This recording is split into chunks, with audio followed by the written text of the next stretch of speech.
Merci Jean-Philippe. L'introduction étant faite, voici le temps de la première partie de l'événement avec la conférence qui vous permettra de mieux appréhender un nouveau champ de l'innovation juridique, l'open data hors décision de justice. Quelles opportunités à venir, avec Soumis Saint-Auguste d'Open Law, Camille Ledoiron du ministère de la Justice, Grégoire Millot de l'Association européenne des Legal Tech, Étienne Pernaut de l'école d'ingénieurs EFRAY et Louis Laréchaïne de la Legal Tech Predictis, conférence qui sera présentée tout de suite par Joseph Regenzi, président de l'association Assas Legal Innovation. Joseph, c'est à toi. Je te passe le témoin. Bonjour à tous. Je souhaite déjà vous remercier d'être présent ici ce soir. Et on a la chance d'accueillir un superbe panel d'intervenants. Ce soir, nous traiterons de l'open data en dehors des décisions de justice et nous nous interrogerons sur les opportunités qui s'y lient. Déjà, je crois qu'il faut revenir sur la définition de l'open data. Et je me tourne vers Louis Laréchaïne, donc fondateur de Predictis, pour répondre à cette question. Merci beaucoup, bonsoir à toutes et à tous. L'open data désigne des données ouvertes, c'est-à-dire des données qui sont généralement considérées comme accessibles de façon libre, qui sont gratuites et qui sont réutilisables. Il y a plein de types de données qu'on peut trouver en open data, des données météo par exemple, des bases de médicaments, et puis évidemment les données qui vont vous plus le concerner dans les prochains mois, les prochaines années, les fameuses décisions de justice. Alors avant d'exclure l'open data des décisions de justice, j'aimerais quand même faire un petit rappel dessus parce que c'est l'église au milieu du village. L'open data des décisions de justice, c'est une idée qui était assez vieille mais qui a été formalisée pour la première fois à l'occasion des débats parlementaires de la loi pour une république numérique, qui est une loi qui a été promulguée le 7 octobre 2016. Et elle s'est traduite par 2 articles, les articles 20 et 21, qui ne sont pas issus d'un projet de loi, mais donc de débats parlementaires, ce qui explique qu'il n'y a pas eu d'études d'impact à l'époque, qui globalement ont posé le principe suivant, qui est le principe de l'open data des décisions de justice, c'est-à-dire que les décisions de justice doivent être mises de façon libre, gratuite et réutilisable en ligne, de telle sorte à ce que tout un tas d'acteurs, notamment des entreprises et des citoyens, puissent les réutiliser. Et il s'avère que quelque chose avait été sous-estimé au moment du vote de cette loi, c'est le fameux risque de réidentification, puisque les 2 articles posaient une interdiction de principe, qui était celle du risque de réidentification des personnes physiques. Il fallait donc éviter, dans les décisions, qu'on puisse arriver à reconnaître la personne. Or, ça peut être extrêmement difficile, parce que ce n'est pas simplement en caviardant le nom de quelqu'un qu'on empêche sa reconnaissance. Certains phénomènes factuels peuvent permettre de réidentifier assez facilement la personne dont il est question. Donc il y a eu ensuite un changement de base légale qui a été voté au moment de la loi de programmation pour la justice 2018-2022, qui a été ensuite suivi d'un décret, puis d'un arrêté qui a enfin permis d'avoir en tête le calendrier d'open data des décisions de justice. Et donc nous avons le grand plaisir d'être cette année, l'année 2022, dans l'année de l'arrivée de l'open data, puisque vont être mises en ligne cette année les décisions évidemment des hautes juridictions, mais aussi et peut-être surtout des 36 cours d'appel judiciaires, des 8 cours administratives d'appel et des tribunaux administratifs. Suivront ensuite durant les prochaines années, je parle sous le contrôle de Camille qui connaît ça mieux que moi pour avoir les mains dedans en ce moment, les décisions des conseils de prud'homme en 2023, des tribunaux de commerce en 2024 et des tribunaux judiciaires en 2025. Vous allez donc tous ici vivre un monde dans lequel vous aurez accès à l'intégralité de la production juridictionnelle française, soit un volume d'environ 4,2 millions de documents par an.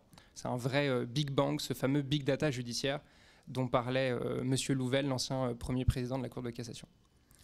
Donc voilà pour ce que c'est que l'open data, des données ouvertes, libres, gratuites et réutilisables, notamment les décisions de justice, mais pas que. Et je pense qu'on est là pour parler des autres types de documents. Je vous remercie Louis pour cette explication très claire, pour ce contexte. Mais ce soir, on limite le sujet de notre conférence à l'open data en dehors des décisions de justice. Alors de quelles données parle-t-on ? C'est toute la question. Et donc je me tourne vers Camille Ledoiron du ministère de la Justice qui a pu travailler sur ces sujets-là. Merci beaucoup. D'abord, bonjour et merci de m'accueillir, même si, je dois le dire, j'ai fait mes études de droit à Nanterre. Alors oui, les décisions de justice, tu dis l'église au milieu du village, je dis habituellement l'arbre qui cache la forêt. C'est vrai que quand on parle d'open data de la justice, on parle toujours des décisions de justice.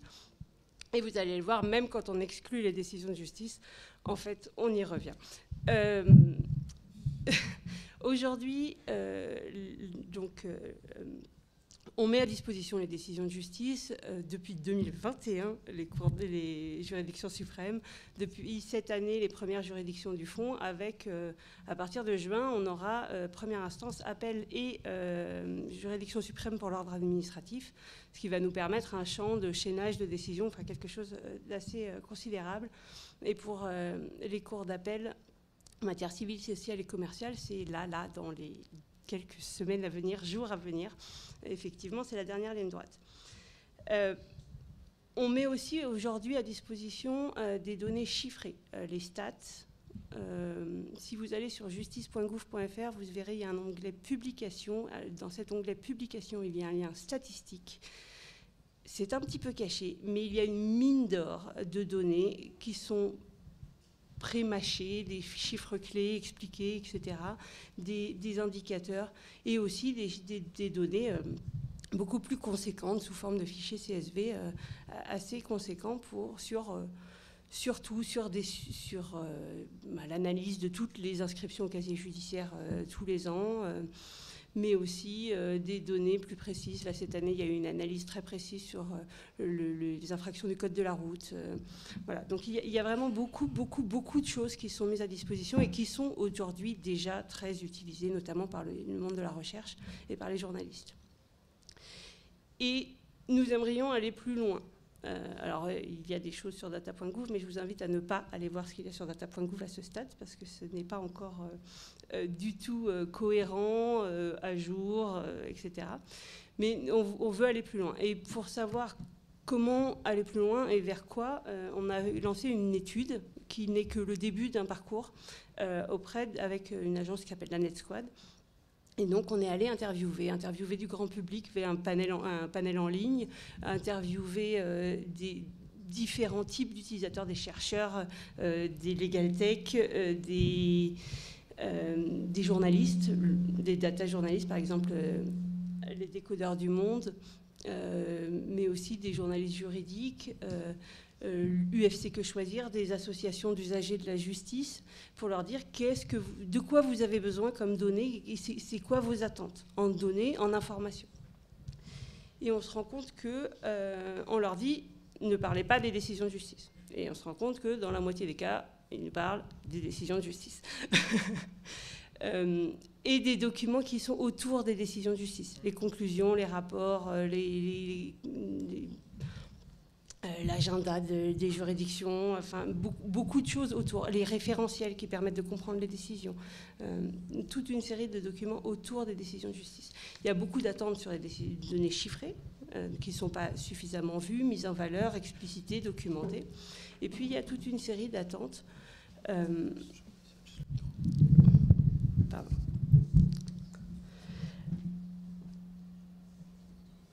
Donc il y a toute une série d'attentes aussi sur des éléments qui vont être des éléments autour de...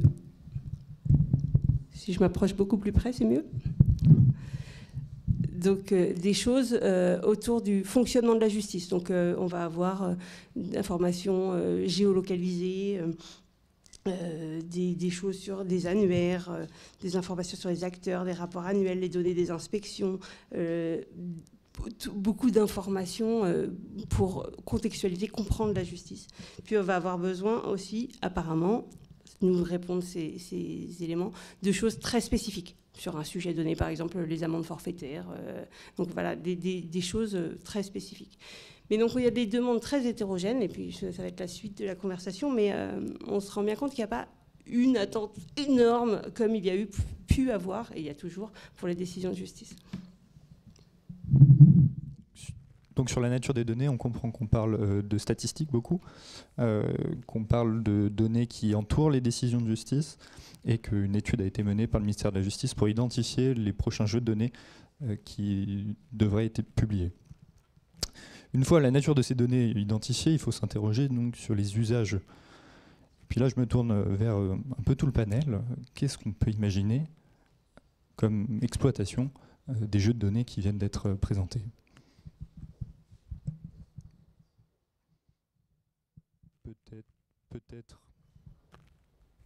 Peut-être Louis pour commencer. Oui, avec plaisir. Je vais parler un peu au nom de mon écurie Predictis. Predictis, c'est d'abord un moteur de recherche et ensuite un outil d'analyse statistique. Donc, le premier réflexe, s'il y a d'autres jeux de données qui sont mis en ligne, même si, attention, le combat, ça reste d'arriver à mettre en ligne les décisions de justice, si possible en tenant le calendrier, donc d'ici 2025. S'il y a d'autres jeux de données, on aura probablement la même attitude, c'est-à-dire est-ce qu'on peut les intégrer dans un super moteur de recherche ergonomique dans lequel, avec quelques mots-clés, on arrive à trouver le bon résultat. Et là, s'il y a d'autres types de données, on peut même penser à des données de type texte de loi, décret, ce genre de choses que pour le moment, on ne traite pas réellement. Typiquement, si les formats sont libres, gratuits, réutilisables aussi facilement que les décisions de justice, on aura une tendance, je dirais une inclinaison naturelle à aller les mettre en ligne à travers notre moteur de recherche. Et ensuite, sur la partie d'analyse statistique, il y a à peu près le même réflexe. Je pense à d'autres types de jeux de données qu'on attend beaucoup, notamment les conclusions des rapporteurs publics, sur lesquels il y a un débat avec lequel, personnellement, j'ai du mal, puisque les rapporteurs publics ont un droit de propriété intellectuelle aujourd'hui sur leurs conclusions, ce qui me paraît un petit peu choquant, et je pense qu'une évolution est attendue là-dessus de la part de nos concitoyens. Là, on aura la même approche. 1, on les met en ligne et on peut les trouver à travers un très bon moteur de recherche. 2, on verra s'il y a un traitement statistique, une contextualisation est intéressante, par exemple pour savoir si les préconisations du rapporteur public sont suivies, si oui, dans quelle matière ou dans quel type de cas. Ce sera ce type de travail-là qu'on mènera. Très bien, merci. Étienne, peut-être, vous souhaitez compléter ? Oui, bonjour. Donc j'ai une approche un peu différente. Donc venant du numérique, donc je suis directeur de la recherche à l'EFRAY, qui est la grande école du numérique.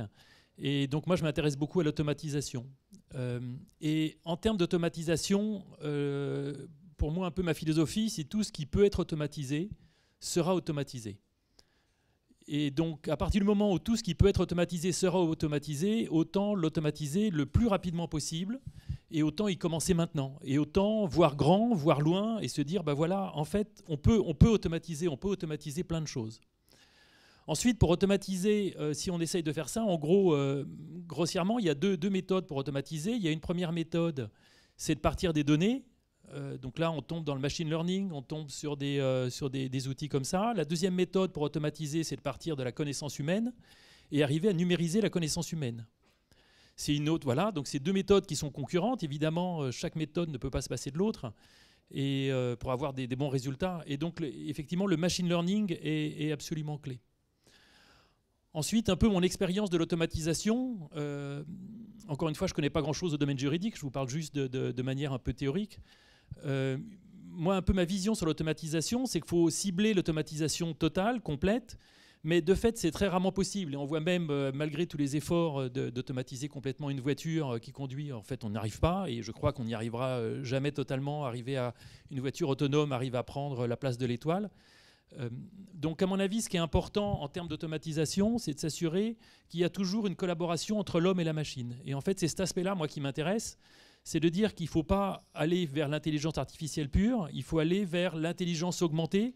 C'est-à-dire qu'il faut arriver à faire que l'homme doit être un surhomme. L'homme doit avoir des super pouvoirs grâce à la machine qui l'aide à prendre des décisions, qui l'aide à prendre des décisions rapidement, qui l'aide à centraliser toutes les informations. Mais l'automatisation totale, c'est pas si simple et donc voilà, donc faut y aller doucement.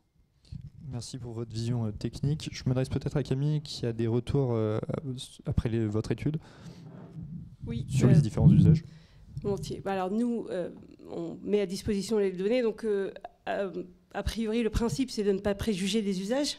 C'est tout l'intérêt de l'open data, c'est de mettre à disposition et en feront ce que les gens qui s'en emparent en font.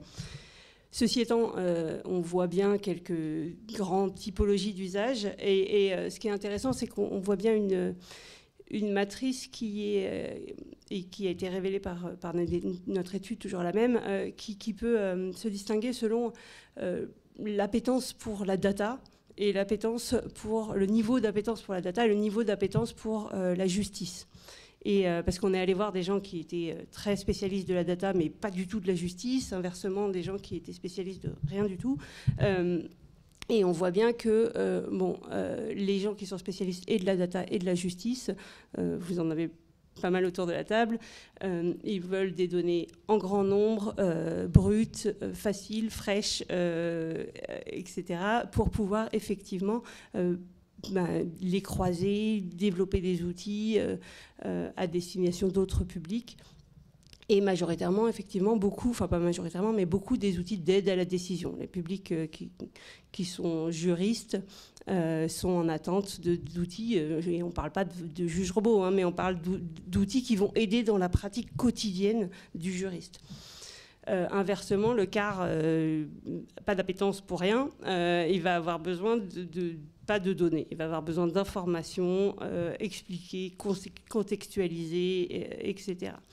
Et puis après, dans les autres, dans la partie peu d'appétence pour la donnée, mais une grande appétence pour le juridique, ça va être soit des outils en second rang, en fait, des usages de la donnée par l'intermédiaire des acteurs qui les réutilisent, les réexploitent et les mettent à disposition, et qui font aujourd'hui des moteurs de recherche et qui feront demain peut-être des choses plus sophistiquées, enfin qui font déjà des choses plus sophistiquées, mais qui vont devenir de plus en plus sophistiquées au fur et à mesure que la maîtrise des technologies avance.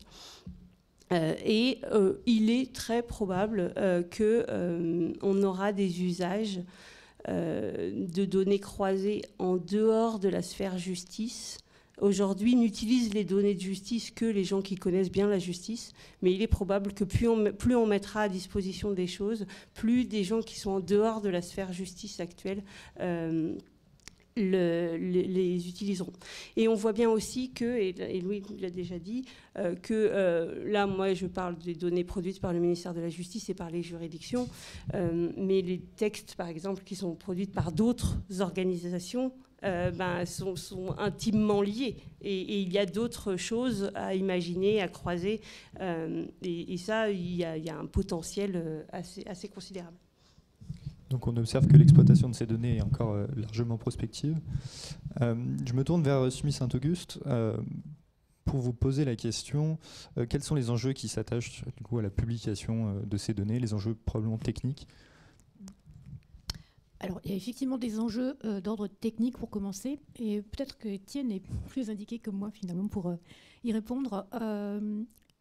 Ce sont des enjeux qui sont intrinsèquement portés par la donnée, des enjeux de qualité. Donc je propose à Étienne de prendre ce point, et puis je reviendrai sur des enjeux d'un autre ordre qui sont relatifs au marché, en fait, autour de cette donnée, et puis à l'écosystème plus généralement. Merci, merci Sumi. Donc effectivement, les enjeux techniques, en fait, c'est super compliqué.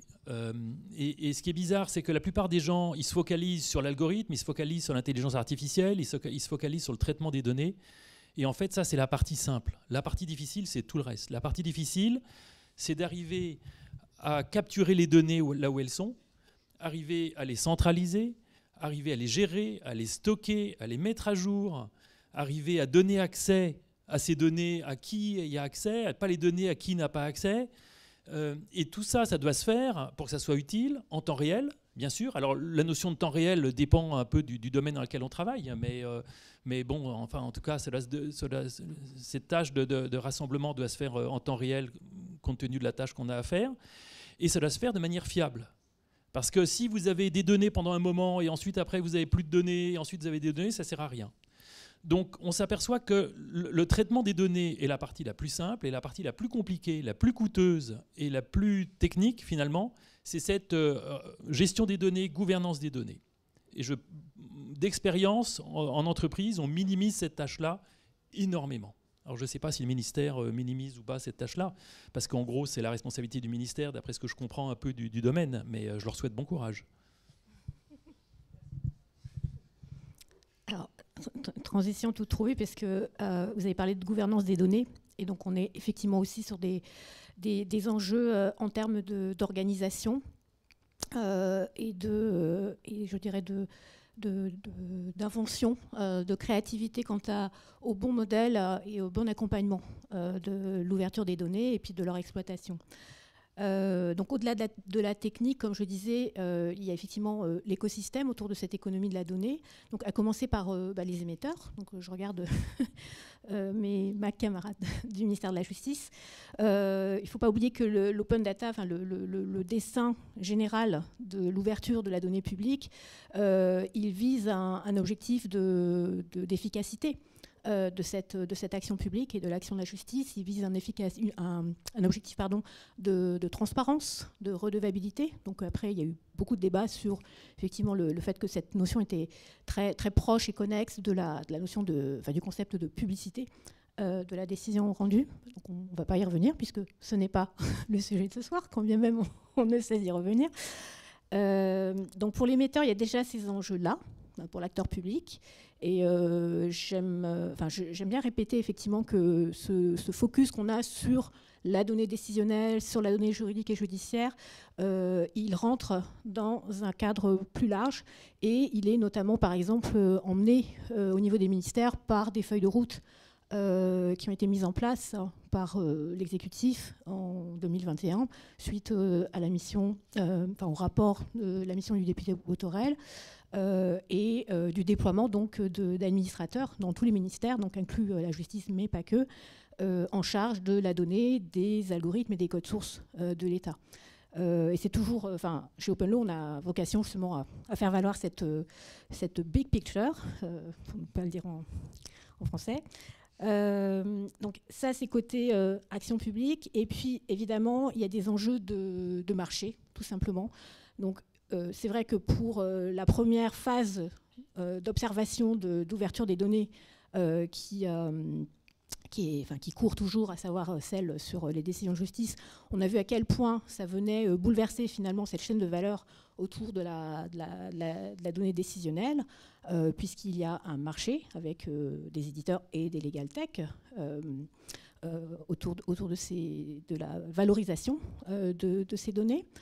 Et pour faire donc la jonction avec tout ce qui n'est pas données décisionnelles, moi j'ai un cas d'usage à l'esprit que vous avez sans doute tous aussi, c'est celui des données des tribunaux, des décisions des tribunaux de commerce et du croisement de ces données qui sont très attendues en matière d'open data avec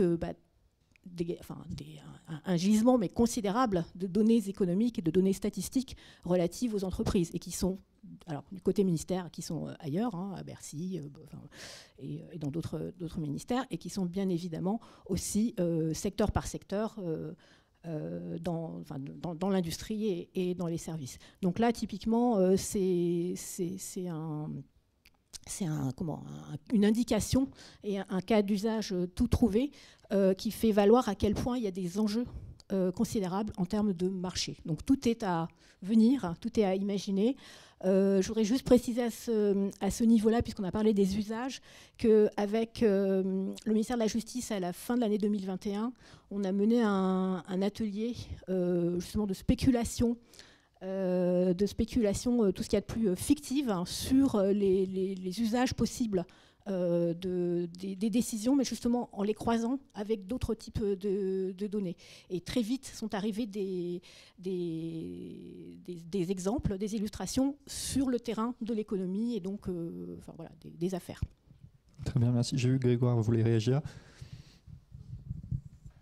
Merci. Oui, ce qui est très intéressant, c'est ce que vient de dire Sumi, et d'abord merci de nous accueillir ce soir, c'est effectivement la fragmentation qu'il y a autour de l'origine de la donnée. C'est-à-dire que c'est ce que Étienne décrivait aussi, c'est d'aller chercher ces données où elles sont. Effectivement, on s'intéresse beaucoup à la donnée jurisprudentielle et des décisions de justice en général, tout ce qui nous intéresse, parce qu'il y a une dimension consultative qui a une espèce d'évidence pour vous tous, population de juristes, de futurs avocats, d'aller consulter directement l'information. Ce qui est de plus en plus intéressant, c'est cette contextualisation, c'est ce vers quoi on se dirige et de pouvoir faire converger différentes sources de données. On s'intéresse beaucoup à la donnée décision de justice. mais effectivement toutes ces données aussi autour de l'information légale et réglementaire. J'ai vu Thomas Saint-Aubin de Séraphin qui est parmi nous ce soir, qui a beaucoup œuvré au sein de la DILA sur ces sujets-là, mais aussi autour des données cadastrales, autour des données, ce que disait Sumi, autour des données sur toutes les sociétés, les personnes morales enregistrées, etc.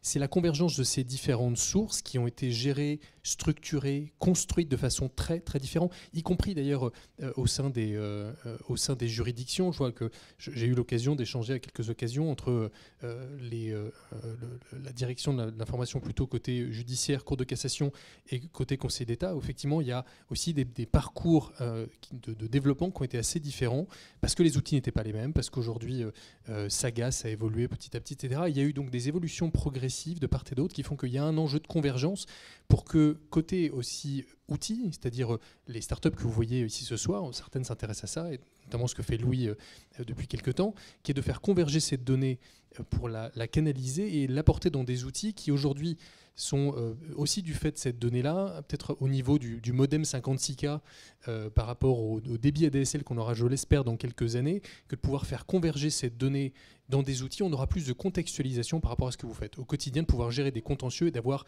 accès à l'ensemble de ces données, de pouvoir le mettre en perspective avec le reste. Et c'est ça finalement, de passer de la dimension consultative à une dimension vraiment de vision en profondeur de l'ensemble de la métadonnée. Donc tout à l'heure, Sumi traitait donc de l'évolution de l'écosystème. On sait que l'open data des décisions de justice avait nécessité son propre combat il y a de ça quelques années. Est-ce qu'on n'est pas en train d'assister à un changement de culture autour de l'open data? Peut-être Louis, si vous voulez répondre. Moi, je ne vais pas vous raconter des bobards. Les mentalités évoluent quand même très lentement. Il faut dire aussi au début que le monde des legal tech, c'était un peu le bon, la brute et le truand, pour ceux qui ont vu le film de Sergio Leone. C'est-à-dire que ça tirait un peu dans tous les sens, ça durait très longtemps et on n'était vraiment pas sûr de qui allait gagner à la fin. Et ça a sûrement refroidi pas mal d'acteurs institutionnels, comme les institutions représentatives de la profession d'avocat, Conseil national des barreaux notamment, et d'autres au sein des ministères. Et je peux vous en donner un exemple.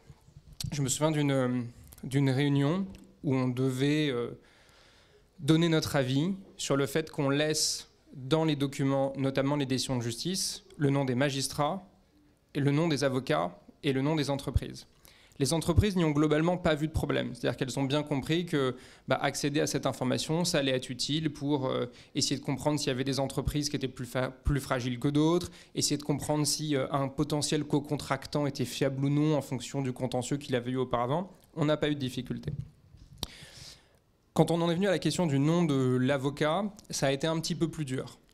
Certains ont pu s'insurger d'un potentiel profilage où, avec le nom d'un avocat, on pouvait retracer son historique. Certains ont dit aussi que ce serait peut-être injuste, notamment pour les jeunes entrant dans la profession, de ne pas pouvoir faire valoir un historique de dossiers gagnés précédemment. Mais il n'y a pas eu d'insurrection. Et globalement, le CNB d'ailleurs a recommandé que le nom des avocats, des cabinets d'avocats, soit maintenu dans ces documents, y compris dans les décisions de justice. Et quand on est venu au nom du magistrat, là, on a senti qu'il y avait encore un pas qui n'avait pas du tout été franchi, à tel point que si j'ai bien perçu la situation à ce moment-là, il y a eu une forme de lobbying pour que, je crois que c'est dans la loi de programmation pour la justice 2018-2022, pour qu'on rende passible d'une peine allant jusqu'à 5 ans d'emprisonnement le fait de faire des analyses basées sur le nom d'un magistrat. Donc on sent bien qu'il y a encore des grosses difficultés dans la perception de la façon dont d'autres professionnels peuvent réutiliser ces données au sein même des professionnels du droit. Donc aujourd'hui, on a un régime hybride, j'allais dire hypocrite, mais c'est sûrement les deux à la fois, où on a gardé le nom des magistrats dans les décisions, mais par contre, si vous faites quoi que ce soit avec, là-dessus, c'est interdit, vous risquez une peine de prison. Alors, je pense que jamais un magistrat osera prononcer une peine de prison là-dessus. Néanmoins, l'interdiction demeure. Je pense qu'elle finira par tomber au moment où, justement, les dernières barrières psychologiques auront disparu. Étienne ? Oui, alors, ce que je voulais juste dire, et merci Louis, je trouve ça très intéressant, mais techniquement, moi, je ne crois pas à l'anonymisation. En fait, on n'arrive jamais à rendre anonymes les choses. À partir du moment où on peut recouper de données, plus il y a de la donnée, plus on peut les recouper, plus on peut recouper les données, plus on peut finir comme tu disais, arriver à profiler et à connaître qui se trouvait où. Chacun de nous, on partage tellement de choses sur les réseaux sociaux, on dit tellement exactement à partir de la photo qu'on envoie sur Instagram, exactement où on est, qu'est-ce qu'on fait à ce moment-là, pourquoi on est dans telle ville-là, pourquoi on est dans tel endroit-là, etc. Donc en fait, l'anonymisation totale, honnêtement, moi je n'y crois pas, et donc on tombe sur un espèce de compromis en disant si on anonymise tout, en gros on n'aura plus rien, et ça sera plus utilisable, on n'a plus que des moyennes, on n'a plus que des grandes statistiques, etc.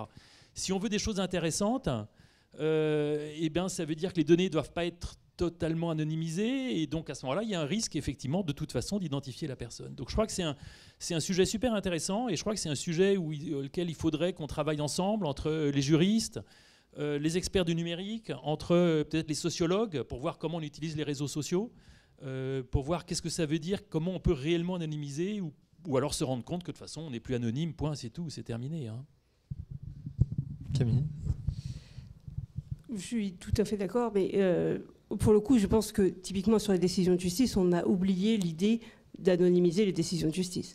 On parle de pseudonymisation selon le terme du RGPD, parce qu'on sait qu'avec un croisement de données, on peut réidentifier les décisions. Et on a acté collectivement que l'anonymisation des décisions de justice, par ailleurs rendues publiquement, parce que seules les décisions de justice rendues publiquement sont mises en open data, ne peuvent pas être anonymisés. Ceci étant, je pense que l'exemple et l'expérience des décisions de justice, mais d'autres données aussi, et les stats de la justice en sont vraiment une preuve, ont montré qu'on pouvait faire plein de choses pour pseudonymiser tout en gardant la lisibilité. Typiquement, dans les décisions de justice, pour l'ordre judiciaire, il a été décidé d'enlever les dates quand il était nécessaire d'enlever les dates, mais de garder les années. Ce qui faisait que, malgré tout, une exploitation des décisions pour faire des outils de jurimétrie, notamment, reste très faisable. Si on garde les années, ça reste jouable. On n'a pas l'âge au mois près. Enfin, bon, on peut reconstituer les âges si on a la date de naissance avec l'année. Donc, on a appris de l'expérience. Sur les stats, pour le coup, il y a des techniques qui sont encore plus intéressantes avec de l'ajout de fausses données, mais de l'ajout de fausses données statistiquement fiables qui permettent de ne pas réidentifier, mais pour autant de garder quelque chose, un corpus fiable. Ça, c'est sur des données que pour le coup on peut anonymiser. C'est des techniques connues d'anonymisation. Donc voilà, on commence à avoir de l'historique. Je ne suis pas la plus grande spécialiste du sujet, mais on commence à avoir des pistes de choses. Ça, on ne va pas réussir à faire. L'anonymisation complète de textes non structurés, ça, on ne peut pas faire. Ce n'est pas possible. Mais en revanche, on peut faire des pistes qui permettent à la fois de conserver la lisibilité et une protection des données à caractère personnel. Sumi, sur le changement de culture, peut-être, pour un avis différent. Effectivement, j'allais revenir en fait à la question sur la culture, parce qu'en vous écoutant débattre des techniques d'anonymisation, d'occultation, d'obfuscation, je me dis qu'en fait, oui, on a quand même progressé en termes de culture et de ce qu'on appelle littératie de la donnée. Il y a un vrai niveau en fait, d'assimilation et d'appropriation des enjeux techniques, là pour le coup. Des risques de réidentification, c'est quand même assez, voilà, c'est complexe, et les professionnels du droit, quels qu'ils soient, s'y sont mis. Et pour moi, ça fait partie en fait du chemin. Il y a eu une acculturation à ce qu'est la donnée, à ce qu'est la donnée massive. Beaucoup de questions effectivement juridiques et éthiques ont été posées, continuent d'être vivement débattu, mais il me semble que ça va dans le bon sens.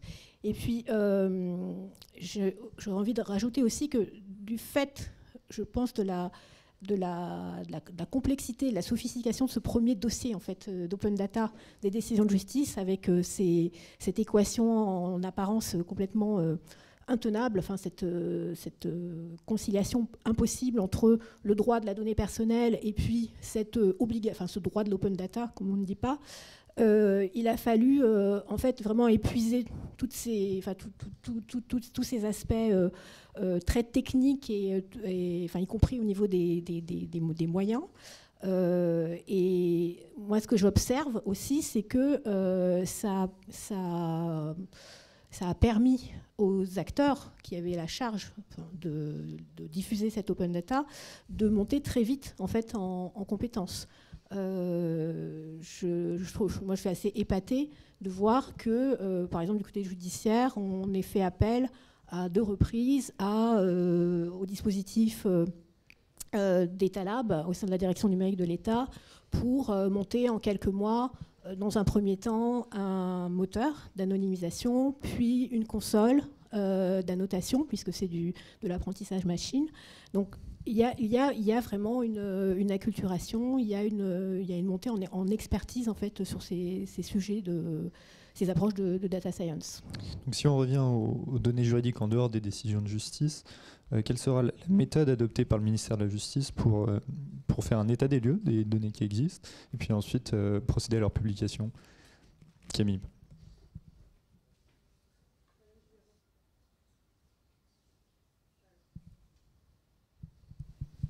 Oui, je vais reprendre la feuille de route dont Soumi parlait tout à l'heure, c'est-à-dire que le ministère de la Justice, comme tous les ministères, a publié en septembre dernier une feuille de route data. Et dans cette feuille de route data, il y a à peu près tout ce qu'il faut faire, tout ce qu'on va faire, c'est-à-dire cartographier les données, identifier les données susceptibles d'être ouvertes, mais d'ailleurs pas que les données susceptibles d'être ouvertes, mais aussi les données susceptibles d'être partagées, parce qu'on partage avec beaucoup d'acteurs, y compris des données qui n'ont pas vocation à être mises à disposition de tous tout le temps. On va partager des données au ministère de l'Intérieur, aux douanes, au Trésor public. On partage énormément de données avec nos partenaires, et pas toujours dans des modalités de dernière technologie. Donc on a aussi beaucoup à faire, à améliorer sur les process d'identification des droits, sur les modalités d'accès. On va aussi travailler, et là c'est aussi ce pourquoi on a besoin d'échanger avec vous, avec tout le monde, sur quels sont les besoins, quelles sont les attentes, quels sont les usages. Et donc là, on a besoin de faire, nous, des recensements des cas d'usage en interne, et de développer des synergies entre les différentes directions. Par exemple, la direction de l'administration pénitentiaire va avoir un projet. Pourquoi il ne pourrait pas bénéficier à des juridictions? Et là, je ne suis pas du tout sur les décisions de justice. Je suis par exemple sur des questions de process, de flux de dossiers, de flux de prisonniers, de flux de plein de choses où les outils vont nous permettre de faire des progrès. Et puis, voilà, on va avoir une réflexion plus globale sur les modalités d'exposition de nos données et comment on présente ce catalogue, à qui, sous quelle forme. Il y a l'aspect technique, mais il y a aussi l'aspect organisation de la communauté et de la communication, mais au sens assez large du terme. Et dans le même temps, je voudrais quand même rappeler qu'on va aussi, en même temps, il y a une définition de stratégie, une feuille de route assez longue, etc. Mais il y a dans le même temps aussi une approche assez pragmatique qui est que le ministère de la Justice a des applicatifs qui ne sont pas tous très récents et qui sont en cours de modernisation. Et qu'au fur et à mesure de l'arrivée de ces nouveaux applicatifs, on a des nouvelles données, on a des nouveaux gisements potentiels, des nouveaux besoins qui ne sont pas forcément les décisions de première instance qu'on nous demande tout de suite là, parce que les décisions de première instance, on les a pas concrètement. Donc, mais on va avoir d'autres applicatifs qu'on va mettre à disposition et qui nous permettront peut-être de mettre rapidement des données à disposition, quand bien même c'est pas forcément celles qui sont les plus attendues instantanément par les utilisateurs. Donc en début d'intervention, Camille, vous avez parlé des données de justice qui devaient être publiées et celles qui ne devaient pas être publiées. Quel est le critère de distinction? Est-ce que l'éthique entre en jeu là-dedans? Peut-être que je vais adresser ma question à Sumi. Alors effectivement, je ne vais pas répondre sur qu'est-ce qui a vocation à être diffusé ou pas en open data, parce que ça n'est pas mon rôle. Du moins, peut-on éclairer les décisions et les accompagner. Mais sur l'éthique qui a été précédemment évoquée, du côté des opérateurs publics, il y a eu des groupes de travail très assidus et très impliqués pendant plusieurs semaines, mois.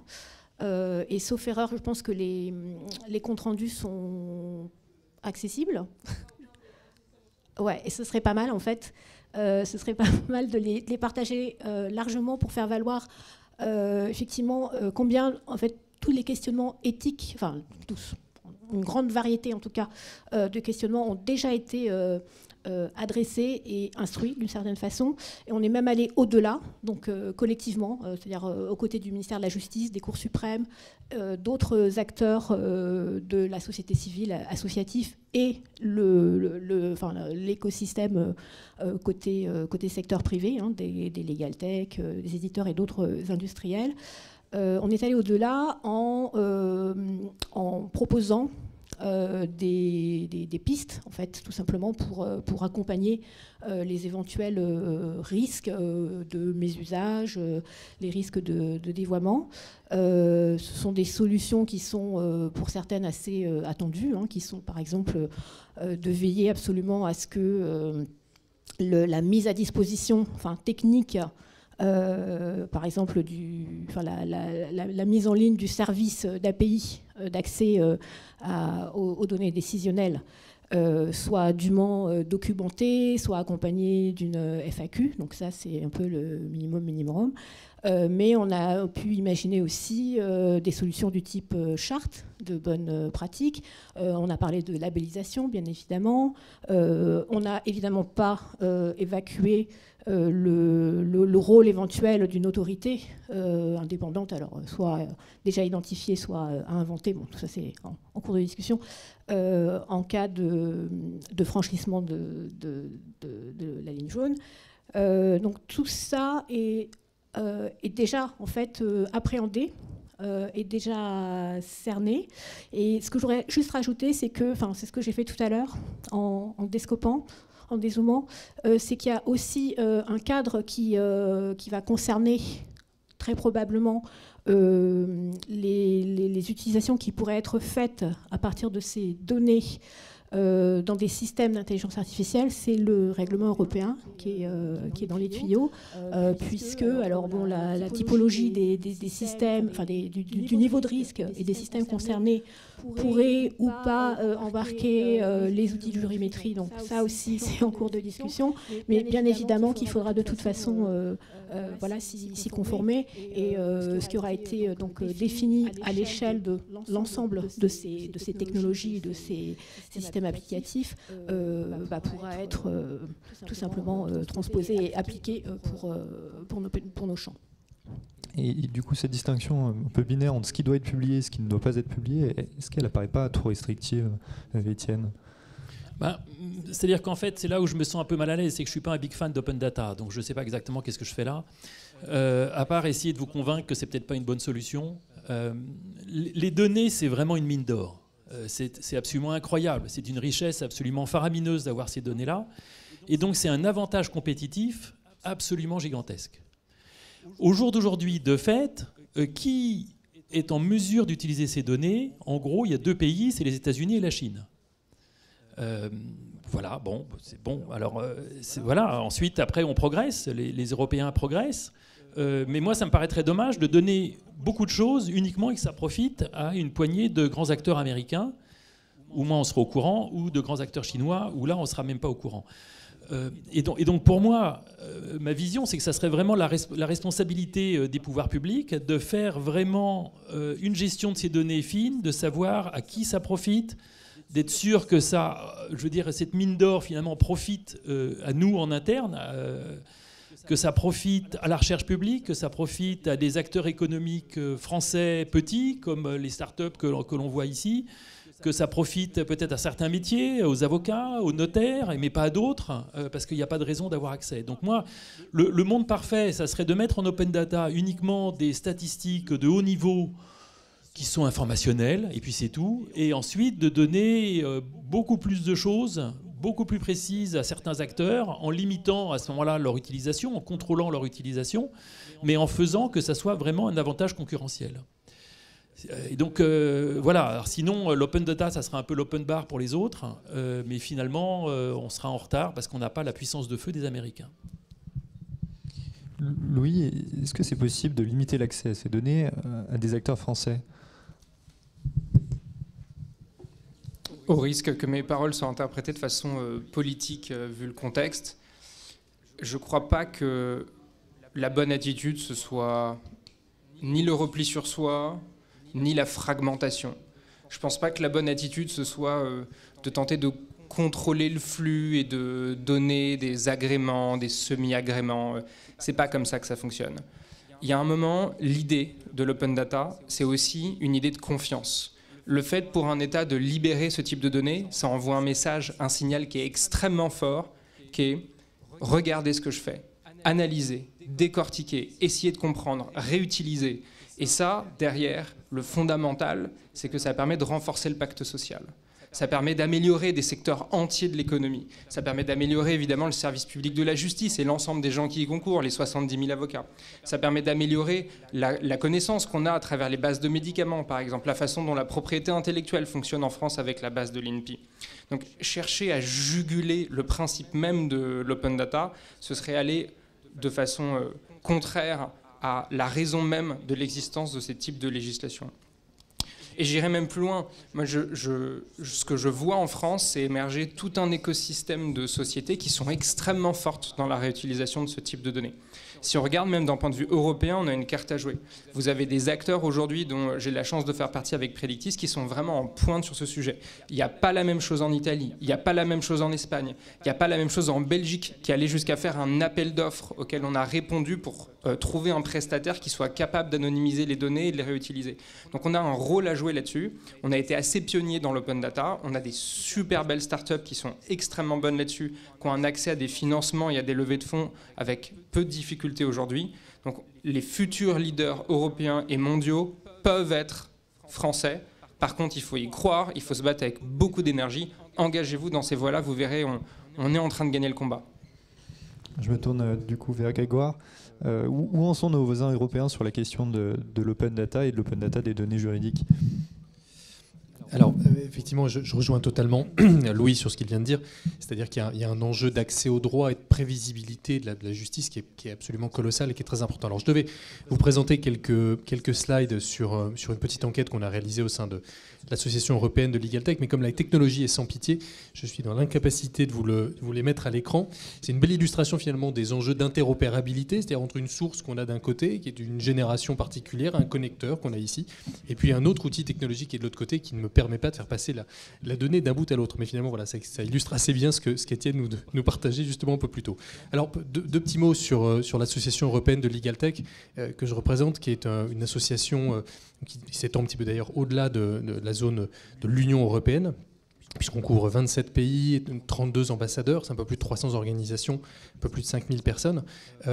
Toute petite aparté, parce qu'il m'est difficile de vous parler d'Elta ce soir sans faire résonner son nom, c'est celui d'Ima Gadomski, qui est notre ambassadeur en Ukraine, qui est avocat, associé en cabinet, qui, outre toutes les activités bénévoles qu'on peut avoir quand on est en Ukraine en ce moment, a choisi également de dresser des portraits d'associés de cabinets d'avocats qui sont devenus soldats et qui en parlent. Alors j'aurais pu vous montrer ça à l'écran, mais voilà, j'étais obligé de le citer ce soir. Alors pour revenir à notre sujet de l'open data, on a eu donc l'occasion de collecter des données avec la contribution d'un peu plus de 19 ambassadeurs sur 16 pays différents, donc qui s'étendent, justement, Louis en parlait, à l'Espagne, le Portugal, le Royaume-Uni, Israël, les Émirats arabes unis, la Suisse, l'Italie, la Pologne, l'Allemagne, la Suède, la Grèce, la Turquie, enfin voilà, un certain nombre de pays qui ont contribué donc à ces quelques résultats.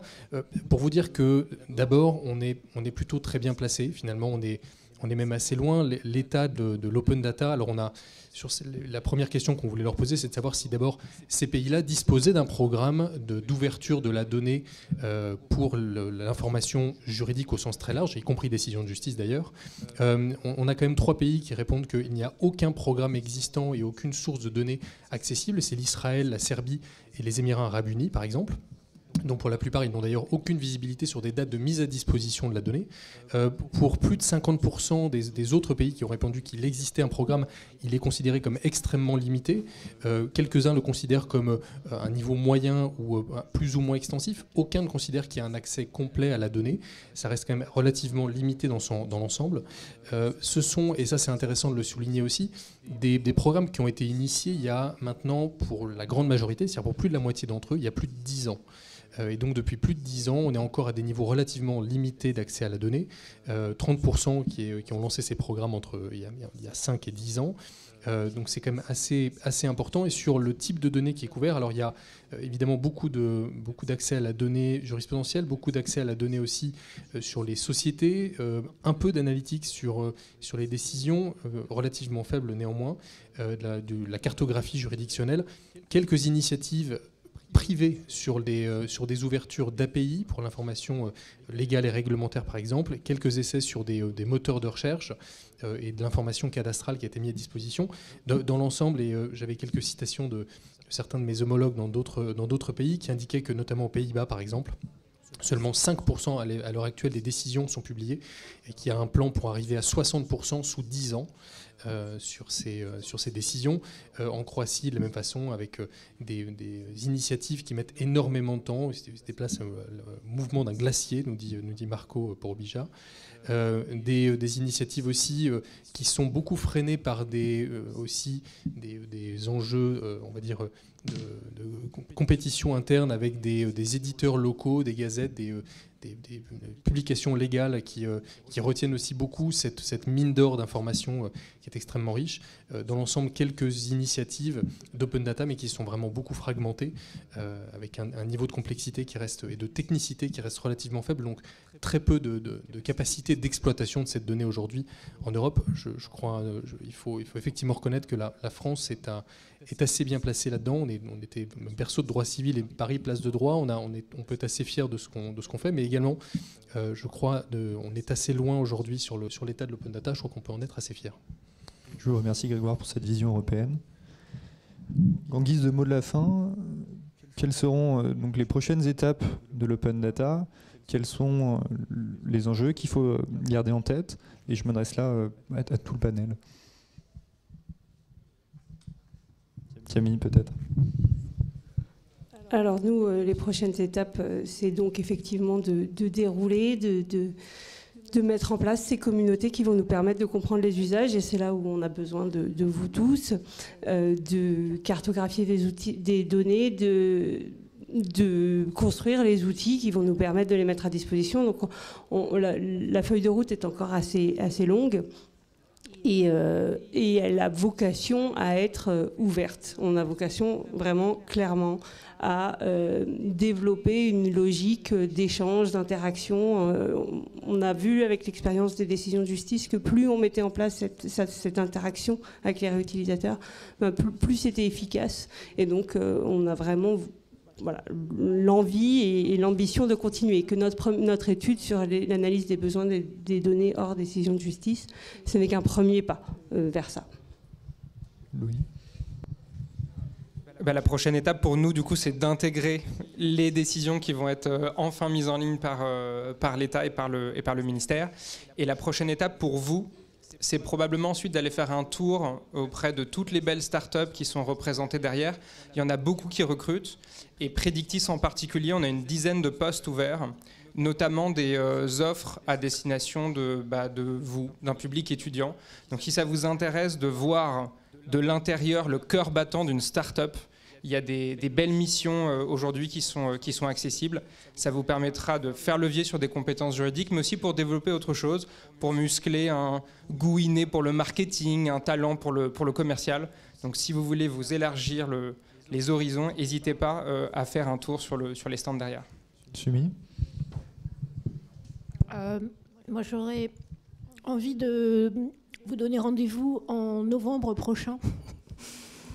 18-19 novembre, au Palais des Congrès, s'y tiendra le 7e village de la Legal Tech, donc qui est depuis 2 ans rebaptisé Rendez-vous des transformations du droit.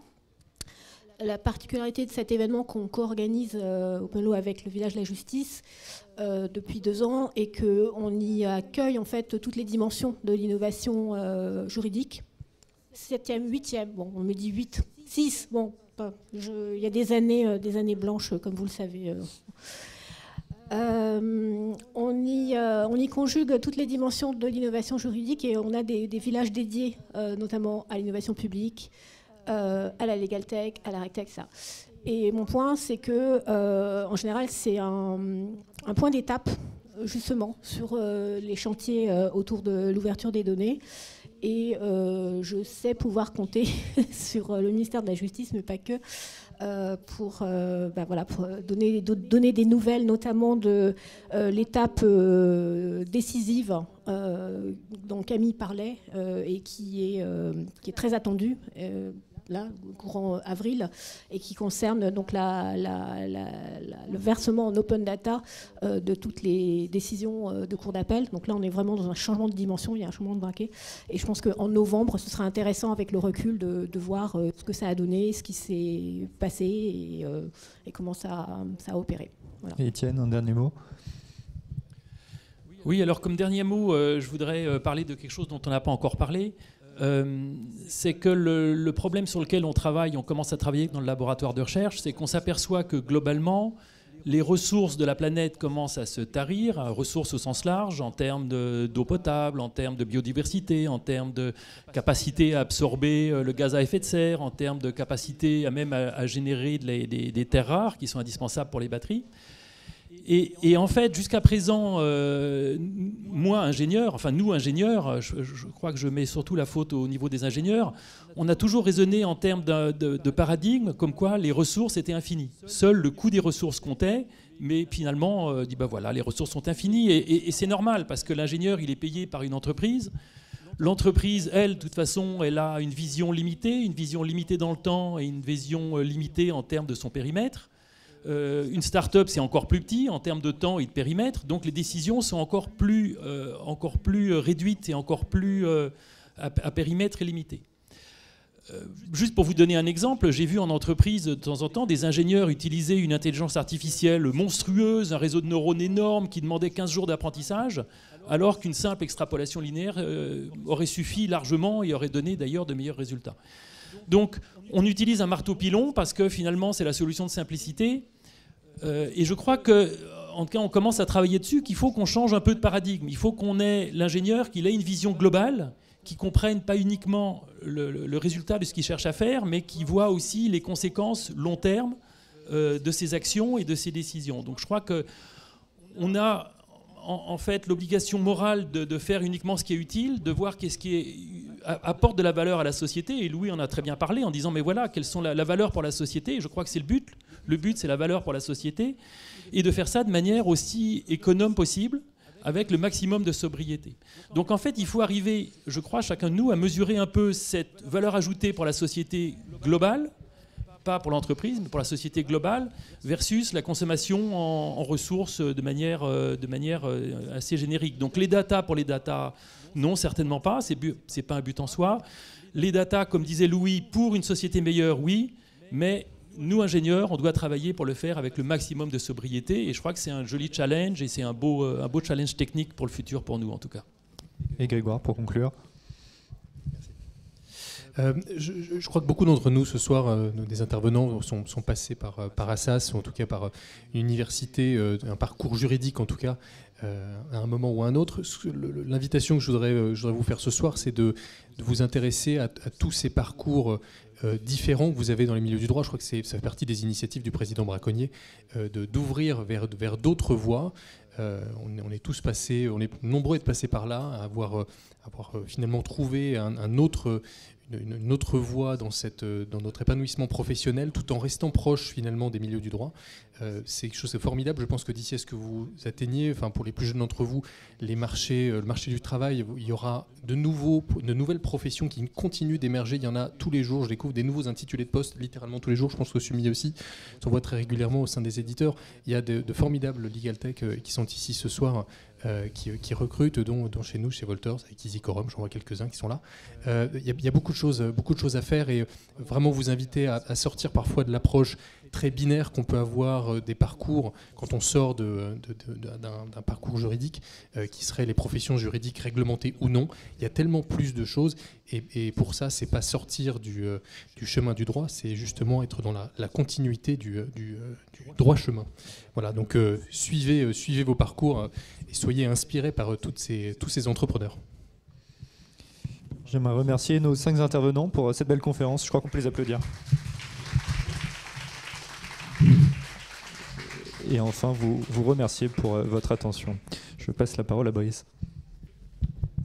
Merci Joseph. Alors on va passer à la question du public. Je dis bien au singulier la question parce que le temps file. Est-ce que quelqu'un souhaiterait poser une question à nos formidables intervenants ?